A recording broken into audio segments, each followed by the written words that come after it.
Welcome to 303 Hoops, a whole lot more than the box score. For you hoop junkies, number nerds, or just someone who loves basketball, this is for the love of the game. Live from 303, I'm Ryan Hinske. And I'm Caleb Bunch. And we're back in this. I mean, you got the collar this time. I got a collar this But I had to pull up again in the suit and tie, man. Once again. Not a normal thing for a Wednesday, but I guess this is our thing now. I guess so. That's what happens when you want to be on air, right? Like, yeah. You got to be in suit and tie all the time, so. That's not a problem for me. Good practice. It's like when I did play-by-play in undergrad, I would only wear suits for games. Right. And it was like a different me. I was more alive. I know, you get into the mode. Exactly. Like the ambiance of the stadium and the dress code is like, oh, I'm ready. I just want to talk sports. Exactly. That's what we're here for. But before we talk sports, we always have a tradition we like to do. It's Song of the Day. And Ryan, I give you the honors. Kick us off. So I'm reading Tim Grover's Relentless right now. Yes. And he said in one of I love that all his chapters are number one. He said he lists 13 things that someone who's relentless needs to have, and they're all number one because he doesn't rank them. Yes. And one of them was, just like going above and beyond and basically showing up when no one else wants to. Right. And in that, he talks about figure out your routine, like what you do before. And he was like for me, I listen to music, but I don't like the new hype stuff. I like the stuff I grew up with. He's like, I like a lot of music right now, but what gets me in the zone and makes me smile. What I used to listen to. Or older stuff. So I wanted to choose a song that I grew up with, and that is the band's The Wait. By the band. The Wait by the band. Okay. Great song. During COVID, they made a version of it on YouTube, and it was like they had all these famous artists from around the world do it. You should watch it. I'll watch it. It's a great ballad from the 60s or 70s. Yeah. I think it's the 60s, but it's just a song that my family has played. My godmother and her husband, Uncle John. Uncle John, shout out. They play this song together. Yes.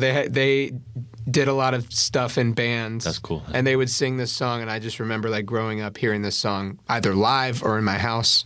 So, yeah, I think it's getting added to my pregame playlist. Awesome. And for context, people, Tim Grover, legendary trainer. Yes. He was Michael Jordan's trainer for quite some time. Kobe's as well. And then, was he D Wade's? Yep, D Wade. So, arguably the three best shooting guards in that order. So, that's Gilbert Arenas, too. He was Gilbert's trainer before the incident, yesterday. I assume. Yes. He was talking about how the incident messed with his head, and he was never the same. Yeah, that's crazy. Yeah. But so awesome advice and awesome book. I assume to be so good to be listening or reading to. Yeah. But yeah, so I had a little different of a song. I had Unreal. It's a single. Produced Nicholas Craven, and then Ransom and Stove God Cooks. If you do not listen to these two rappers, people, I highly suggest you do. I wouldn't say they're underground. They're just, people don't listen to them. So it's not like, oh, they're underground. No, it's like people just don't listen to them. You're not going to be that guy. Yeah, I'm not going to be that guy. They just have a smaller fan base. But their music is top tier in my opinion. Stove God Cooks. He was on the Clips album, if you guys listen to the Clips album. Oh, hell yeah. So he had a great feature there, but he's one of my favorite artists. And then Ransom, really good rapper as well. So check that track out, single, Unreal. It's a great song. I love it. Yeah. And I've been recommended a new song, and I will go listen. And a new album. You said the album's good from 2020. Must have missed it. Reasonable Drought by Stove God Cooks, people. Gotta check it out. I guess I was too busy watching all of Breaking Bad twice during COVID. Whatever your COVID activities were. Yeah. Okay, so this is an exciting episode because we are doing our very first mock draft. Yes. We have the teams in order of how bad they are. Obviously, the lottery is going to shake things up, and it's not going to be the way that we have it. Right. But we couldn't wait any longer. And people own other people's picks, so that's all. And some are protected, some aren't. So those will be shifting as well. But we're going to make you wait for that because first we're going to talk about a high-powered matchup on Monday night. Yes.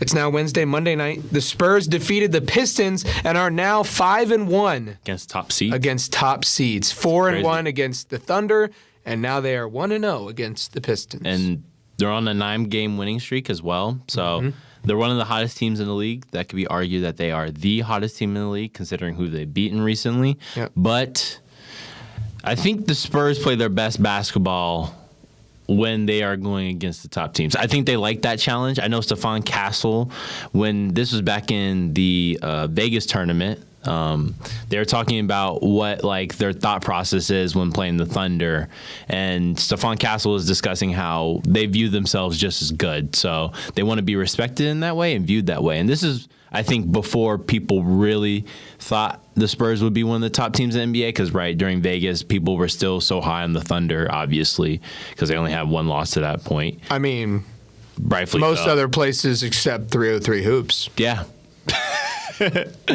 Yeah, he did have them at the top 4 I even seed. undersold them there.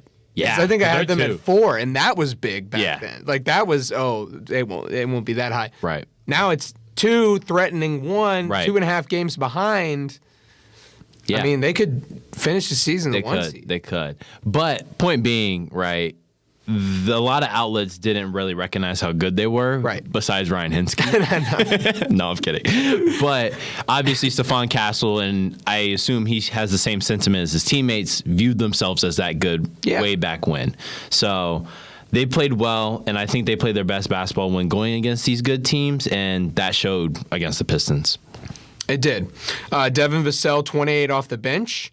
When the inevitability of 1 or 2 of their best scorers not having a good shooting night, reared its ugly head. It was Devin Vassell off the bench that stepped up.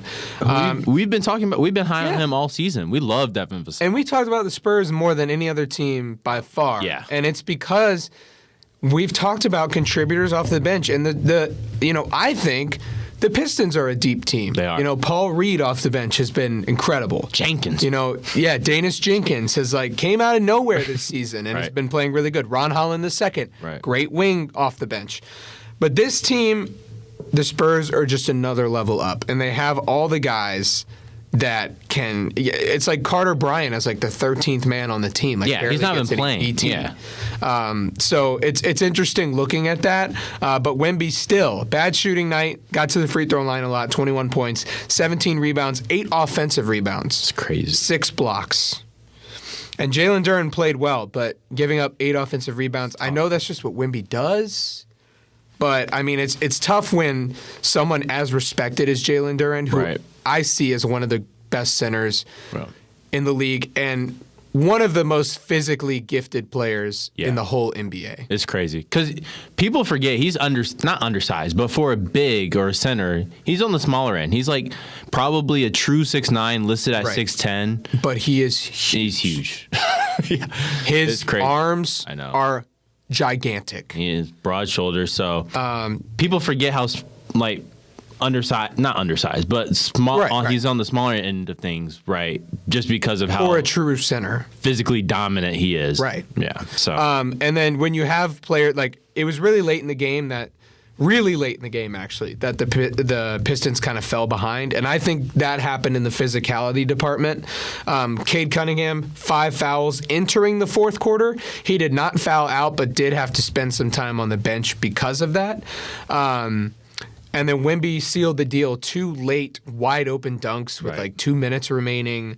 And then Keldon Johnson's pushing them around, getting to the rim with, drawing fouls. The Spurs they didn't play the foul game, but they certainly did expose the weaknesses in the Pistons, which was this late in the game with a little bit of foul trouble. If you can make them uncomfortable, it's like what we say about the NFL all the time: establish the run game, and you'll tire your opponent out, and you'll get that one breakaway run. Yeah, that's exactly what happened in basketball terms. Yeah. On Monday night. Because the Pistons were physical all game. They were. Up to that point, I should say. And for a team that's been sort of undervalued for a lack of that, right? With Wemby being a great defender, but not necessarily being a physical specimen. Right. I mean, physical specimen in terms of height, but not really. he's not physically dominant in Right. the sense where it's like Shaq or somebody like that. Exactly. Or even like Jalen Duren, right? Like where it's like they're physically imposing their will just because of brute strength, which, like you said, Wemby's not necessarily viewed that way. But we got to give him more respect for that. No, we do. Because he put up with it. And they were pushing him around. I saw they were like grabbing him and then they were like trying to pull him down to the ground just like to get him a little flustered as well. But great game plan from the Spurs to be able to deal with that over the course of the game. And then ultimately we're able to pull the victory out because of that.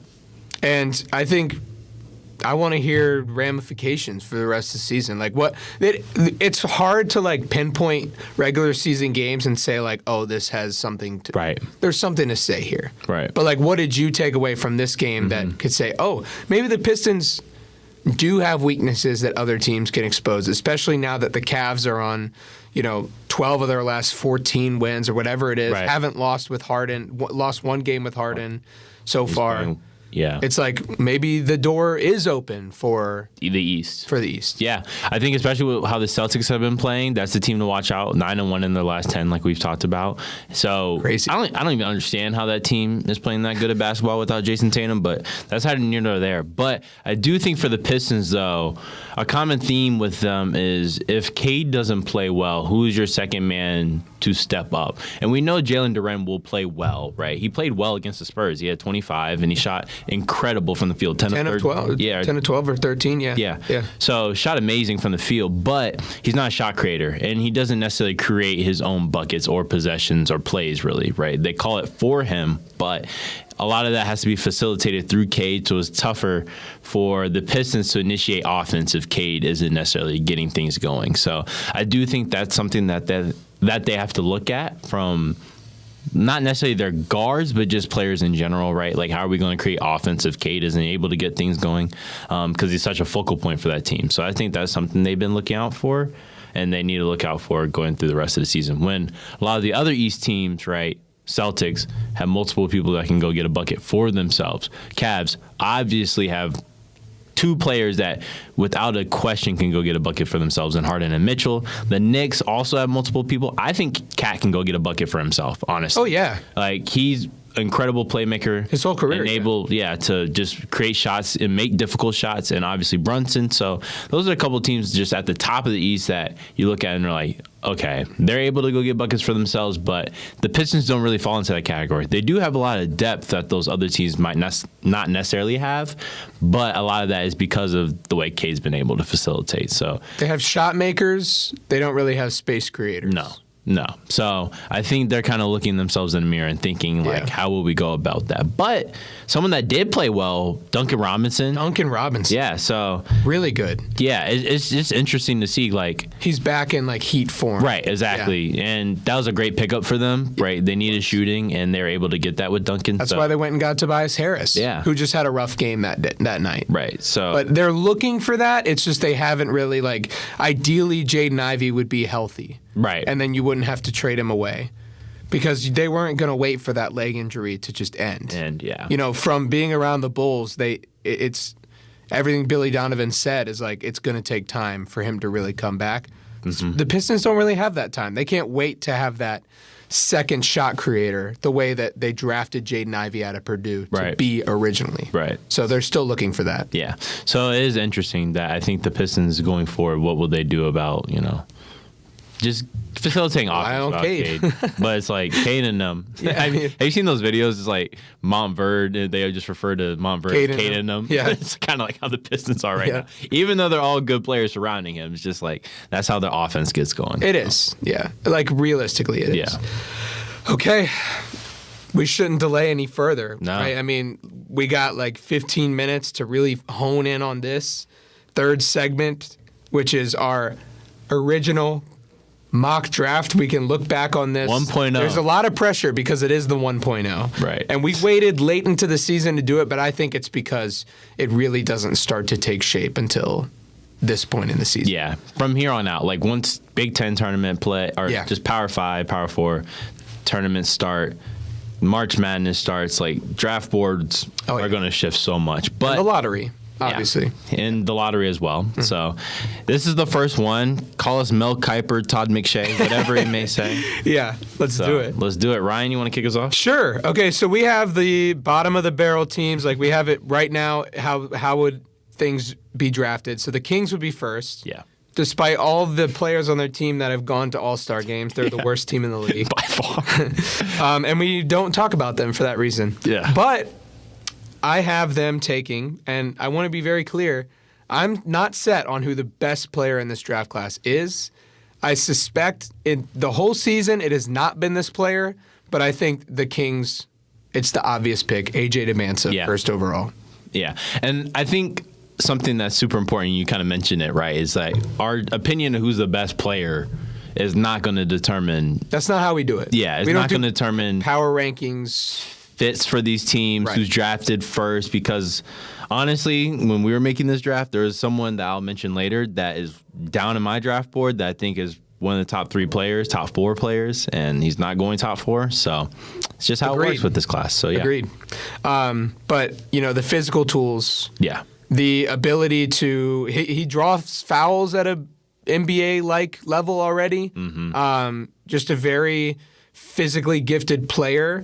I'm not sure. I think the areas of improvement for me are going to be discipline in late game situations, decision making. Decision making, I would say, is like a big one because I've surprisingly watched a lot of BYU games this year. Yeah, me too. And a huge thing Big 12 is great. Yeah, it's awesome. They throw a lot of doubles his way. They do. Like a lot of doubles, and it's like, how is this? Like, there's been moments where I'm kind of like, you need to read on that earlier, and you see a man coming over to double. It's just an easy kick out, swing pass, not dribbling too much and trying to create something out of that, but just rather making the easy play. So stuff like that, I agree with you. Decision making is going to be a huge part of where he falls in this draft and how teams evaluate that. Yeah. Number 2. This is a team that struggles this year because they don't have Tyrese Halliburton, which is the Pacers. Yeah. They just traded for Ivica Zubac. Does that change how they draft? I do think they will draft for fit. Mm-hmm. If they have the second overall pick, they're very lucky, and they really can't miss. But I think Cam Boozer is the guy here for me. I think that pairing him as a forward with Ivica Zubac as a rebounding defensive guy. Mm-hmm. First of all, you have one of the best rebounding front courts right out the gate. Right. You have a pro-ready player who knows how to pass, who knows how to make a play, who can read a defense, who's into the analytics stuff. He can sit there in the room with the head coach and talk numbers and sets and fits and things like that more than anyone else in this draft, I believe. Yeah. I just think he's born ready. His dad was a great player. Yeah. Go Cavs. Great Cavs player. But this guy he's got the size, not necessarily the athletic gifts, and I think the argument against me might be the way the Pacers play, which is obviously very fast. But what's your pick here at 2? At 2, let me talk into the mic. I, too, have Darren Peterson. I think that based off reasons of fit, that the Pacers won't pass up on pairing a dynamic scorer with Halliburton. We obviously know Halliburton is going to be the ball-dominant guard when he comes back, but I think having Darren Peterson play off ball will fit for the Pacers really well and for Peterson's game. He's very fluid, able to get into his spots really easily, and when you have someone like Halliburton that draws defenders, it fits well for the Pacers team. And so for that reason, I have Peterson, although I do question the availability aspect and how they'll view that, especially the woes they've had this season with injuries and what it's looked like for them because of injuries. Mm-hmm. So they may evaluate Peterson a little differently. But I do think that Peterson is going to go to the Pacers. I think that where I would disagree with you there is that Cam Boozer can be that guy who's sort of at the free throw line making that pass to all their cutters. Yeah. And I think Halliburton can do that. He can play off ball. He did in Sacramento. Mm-hmm. He was kind of forced into the ball dominant role in Indianapolis. Right. But obviously, when he was first there with De'Aaron Fox, it was that he was sort of creating his shots off ball. Yeah. And the Pacers just run so many great sets off ball and things like that. If you're running pick and rolls at the top of the floor with those two and you have 2 elite playmakers, dishing out passes to those speedy cutters that have size and like incredible speed. Neesmith and Nemhard come to mind. Yeah. I think Boozer can feed those guys. That's fair. Just as well as Halliburton. And it's a great front court. It is. When you have Boozer at your 4, Zubac at your 5, Siakam at your 3, it fits well too. Yeah. I just think that they want another guard to pair with Halliburton. I feel you. Yeah. Number 3, I have Darren Peterson. Yeah. The obvious for the Brooklyn Nets. Yeah. Just take best available. Exactly. Doesn't matter what position you're drafting. Yeah. It's not like there's anyone on their team they're building around. Right. And for that reason, I have Boozer. So those are the top 3, I think. And great piece to start. yeah. Like you have him. Who knows what they'll do with MPJ. But like even if you keep MPJ, you have MPJ at your 3 and then Boozer at your 4. Like 2 pieces you can do something with. Right. So, yeah. Yeah. And for me, Darren Peterson, obviously there's a lot out there about him as team player, whatever, Right, like yeah. true NIL guy. Yeah. But I really do think he's an NBA dreamer, Yeah. and he's going to do the best that he can, and has all the stuff that you want from a guard with upside: size, speed, playmaking, scoring, just incredible bounce. Yeah. Just a great prospect. Number 4 is the Atlanta Hawks. Yeah. How did that happen? I know, via the Pelicans, who don't even have a lottery pick this year, based off how things, as of today, are shaking up. So, goodness, pray for the Pelicans. But at your number 4, who'd you have? I have Kingston Fleming. Same. Same? Yeah. Really? Yeah. Yeah, I guess you do. Yeah. Why is that? I'm a little surprised. I think that the Hawks, I was originally going to have Acuff at my 4, or I wanted Mikael to Brown. put Acuff 4 so bad. In my opinion, Acuff's the best guard in this draft. Yeah. In my opinion. Yeah. But the problem with his fit in Atlanta is kind of the principles they've been building around. They like size, they like length, defensive upside, which he kind of lacks in just Kingston because Fleming of his size. plays at Houston. Exactly. And so for that reason, I thought Acuff just fit-wise wouldn't make as much sense in Atlanta. And I think they tried the undersized guard that's able to be explosive off the bounce and just scoring bunches with Trae Young. Didn't work as they saw. So I think they're going to kind of veer away from that, at least for the upcoming seasons. And I think with playing at Houston, he's 6'4". Kingston Fleming makes a lot of sense. And he still has offensive upside. Like, he's still able to score in bunches as well. And he's explosive. So I think it makes a lot of sense for Atlanta. Like, when Kelvin Sampson trusts a freshman that much, it's a good sign. Yeah, exactly. Because he doesn't do that. Right. So I think I totally agree with you. One of the criticisms is that he's undersized. What did he do? He decided to go to Houston and challenge himself to deal with that and play in a defensive-focused system. And, man, he can score. Yeah. So I think I would even argue he might be the best guard here, like, even in the draft. Like, there are 4 guards that have arguments here to, like, be true. No, yeah. Like, it's crazy how good this... They can't really miss here with Flemings or Acuff or Mikael Brown. But I think I agree with you that Flemings is the pick because he can do all that scoring stuff, but he can also play within that system that they have where they're just a few pieces away from being a contender. Yeah. They're a wide legit open team. East. They're a legit team in a wide open East for sure. Yeah. So That would be such a fun fit for them. It will be good. I think that's what they'll end up. They're taking a guard, I think, this draft. So well, yeah, you lose Trae Young. You need someone who can have that speed. Right. His first step. It's crazy. Oh my goodness. Crazy. Best first step in this draft. Maybe Darren Peterson, but like I'll give it to Kingston. Right. Just for that one attribute. Yeah. Wizards at 5. Who do you got? Wizards at 5. I have Caleb Wilson. Okay. I'm like his fit isn't great with them, but I think he has really high upside. I think his floor is super high because he has a really good motor. He's super active. He's super motivated, right? He is. Like his front court then would be him, Sarr, and Davis, which fit-wise isn't great, but I do think here they take best available, and I think they like what they see out of him. So considering that, I think Wilson is going 5th overall to the Wizards. How about you?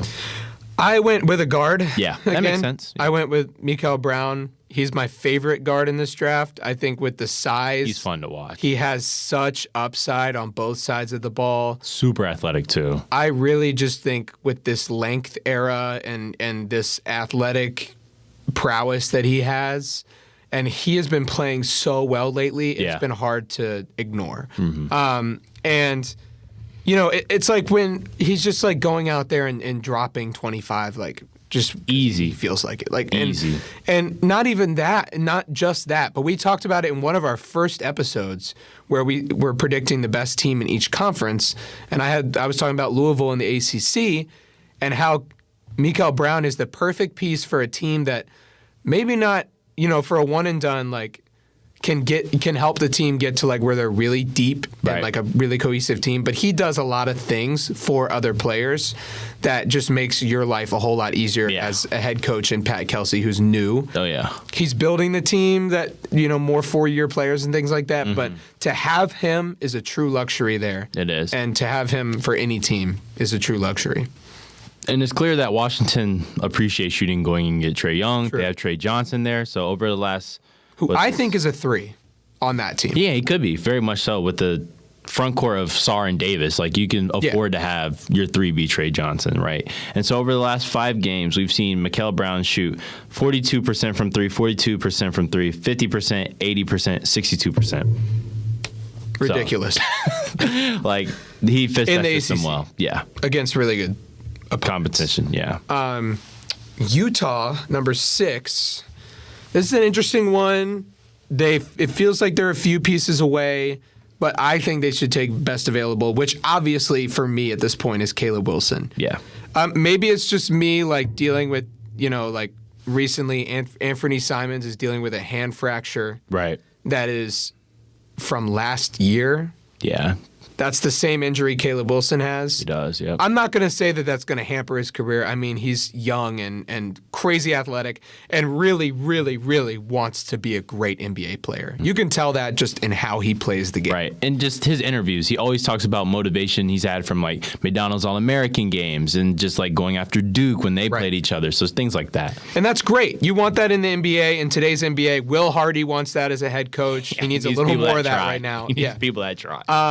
And it's hard for that team to do that right now. But they did have a lot of guards before that. The trade to send Walter Clayton away to Memphis. Now they balance their guard play a little more. They don't really need another guard. Caleb Wilson and with Jaren Jackson Jr., I mean, that's like maybe the best defensive front court in the NBA in 3 years. If Jackson's healthy. Right. And Caleb Wilson is the hardest working player defensively in the league. Some people might say I let him fall too far to 6, but man, these guards, like... It's good. It's good class. I like the fit a lot more than who I have. I have Keaton Vogler. I like him just because he's, in my opinion, one of the best available people at this point. And I think, though, they stray away from the guards, even though he's like 6'6" with good length, so he could be playing wing there. So, yeah, I just like Keaton Vogler. He's super crafty, able to score, but we've seen that with most of these players, able to score at high clips. He pairs well, and he's able to get his own shot off, right, with Keontae George there. And so I do think they stray away from the front court, considering they got Jaren Jackson. So considering I also had Caleb Wilson already gone, I think they try to go get a combo guard wing, and I think Keaton Vogler fits very well in Utah. Yeah, I like that. I do. I think it's still a good fit. Yeah. Just like he can play probably 1 through 4. 7. I imagine we have the same player going to the Mavericks, Darius Acuff. You talked about how he's the best guard. I did. You have him going 7? I don't. I have him going 8. I have him going 8. Really? Yeah. I have Mikael Brown 7. Oh, okay. And then Acuff 8. Okay. So that's kind of how I shape things up. So for me, Flag and Acuff together. No. But Brown too. Yeah. Like we're looking at either way. Really, either way. Because in my assumption, they keep Kyrie. That's why I went with Mikael Brown, just a bigger guard. Okay. That pairs well with him. Yeah, exactly. I see him more as like Acuff being mentored by Kyrie. That's fair. As being like one of the greatest, creating scorers. I know. That you can have. have. And they fit that same mold. So. Yeah. Yeah, that's exciting. I mean, Flag too. I love either pick. That's exciting. And it's crazy to think that even if they end up at 7, they could end up with either one of those two players. Exactly. It's crazy. We sound like a broken record, but this is like the best draft class ever. Right. I have Vogler at 8 to the Grizzlies. Makes sense. It's like great pick. Yeah. And he fits that mold as well. Like they need a wing, right? Yeah. Especially if they keep Ja. Like they're probably not invested in getting another guard. I was gonna say they need a 20-year-old wing who has time to develop. Exactly. Because if you're keeping Ja, it's clear that you are honing in on him as the pieces you're building around. So that makes sense for Keaton Bogler then. Yeah, they have a long way to go, but yeah. Yeah. 9 Bulls. This is when it gets interesting. Yeah, I think I put Nate Ament here. Okay. Most draft boards have him at right around there at 9. Yeah. Great size, 6'10". Yeah. Can shoot. Just a solid, like that's what you want if you're Billy Donovan and the Bulls. Someone that can do a little bit of everything. Right. Someone that can move really well for their size. And if they're going to go with that length as a team in general and have switchy guys like what they're trying to create with Modest Buzelis, then I think that's another guy. Just versatile people in general. That's more versatility for your team. Yeah. I think they want to go front court. I mean, I get the wing pick. I had Jaden Quaintance. Yeah. I have him going. He had super high upside going into the season. A lot of draft boards had him as a top 5 pick. But injury. Obviously, injury kept him from playing early on. And just finding his rhythm and flow with that Kentucky team who's been up and down this year has been super difficult. But I like him. Super versatile guard. Able to handle the rock really well. Can switch. He's athletic. So I like Chicago picking him up, especially considering how many guards they have on that team. I think they want a big to pair with them. So I had Jaden going that high. Yeah, I have Ament as like a 4. With Buzelis at the 3. That makes sense. I like that. Yeah. I like that pairing. That makes sense. Bucks at 10. I have Koa Pete here. I know a lot of he might be the most all over the place. Kind of reminds me of Cam Whitmore. You'd have people in that draft class as high as 5. And then I had him in my lottery. 20. And then he was late first round. Right. He ended up being late first round. Right. Very all over the place because very high upside in terms of athleticism. He's a bouncy player, but he hasn't done a lot in terms of creating for others. He's more of that, mid first round pick that's not going to be your first choice. But I think Koa Pete might even, for me, be the best available at this point. Right. And it's been tough with the Arizona team because they have 3 people who can make an All-American team this year. Jaden Bradley, Koa Pete, obviously, potentially, and then Braden Burries. So they just need a sparky player for me, and Koa Pete's the pick here for me. Yeah, that's fair. So Bucks, I had Braden going 10. I think they like Hollis, so they need another guard to pair with him. I know they have Kevin Porter Jr., but I do like the size that Burries brings, and Braden Burries. I think they trust him a little more than KPJ. So I don't know. That Bucks team is hard because it's like, what are you doing with Giannis, obviously? Yeah. And then you have Kuzma, which that's a young piece that you traded for, but it's like, what are you going to do with that going forward? Yeah. And then you have KPJ and then Rollins, who's been great. a highlight for you this season. So, but is he a franchise player? Right. We don't know yet. Right. Okay, Hornets. Hornets at 11. Who do you have? I had Koa Pete going. Oh, great. Yeah. So gets off my board, like you were talking about, one of the higher upside players in this draft, but I think it's good for that Hornets team. They have a lot of good guard play this year, and Brandon Miller's been playing well for them this year. So he has. I think Charles Lee tries. They're good. They're a legit team, and I think Charles Lee tries to strengthen that front court. Yeah, goes gets Koa Pete, plays that 4 position for them, that 3-4 position. So I like that fit there. This is a weird pick because they already have a 7'3" guy, but I'm taking Jaden Quaintance here if I'm the Hornets, and all those guys are off my board. They missed on Jalen Duren. They had him and they traded him for Mark Williams. Yeah. This is the guy with the upside that you really want. Right. And I know they have Ryan Kalkbrenner, and I know he's been good, but I worry about how he can play longevity, and suddenly the Hornets are deep. They have a lot of fun players. Isn't it crazy to say? Yeah, it's strange, but sometimes they have PJ Hall from Clemson playing the 4. Right. So it's still I don't really see him being a starting caliber player. Right. But Jalen Quaintance, very athletic for his size. Yeah. It's kind of scary. It is. That's what I was talking about. That's why I think the Bulls will take him and take that risk. But yeah, so that's a great fit with Charlotte. He could be really good. Yeah, he really could, and looks like a traditional big man, but can do a whole lot more than that. OKC at 12 via the Clippers. So this is, I think OKC has a lot.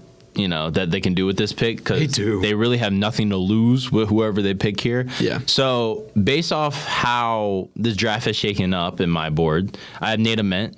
I think that's a great fit. I think OKC likes projects. Like, they've drafted consistently people that they're able to develop and has worked out.